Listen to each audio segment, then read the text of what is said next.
विलंबित राति रे ब्रिज तलकू एक बस खसी पड़ू 2 जनकर जीवन जाइथिबा बेले 41 जन आहत होइछन्ति। तेबे मध्य प्रदेश राजगढ़ जिले में एपरी एक भयंकर दुर्घटना घटी।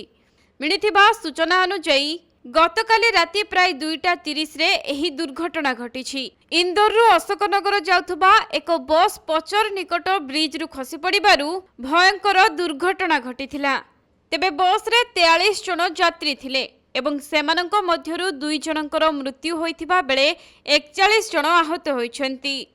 खबर पाई पुलिस एवं प्रशासनिक अधिकारी माने घटनास्थल रे पहुंचीथिले। एही दुर्घटना रे ड्राइवर समेत अन्य लोक माने गुरुतर भावे आहत होइछन्ति। तेनु आहत मानंको वर्तमान चिकित्सा पई हॉस्पिटल रे भर्ती करा जाइछि। सेपटे दुर्घटना काहीकि किंबा केउ परिस्थिति रे घटिला से नै कोनोसी सूचना मिली नाही, किंतु किछि लोक कहिछन्ति जे ड्राइवर रो आखि लागि जाइथिबा कारणरू बस नियंत्रण हराई ब्रिज तळकू खसी पड़िथिला।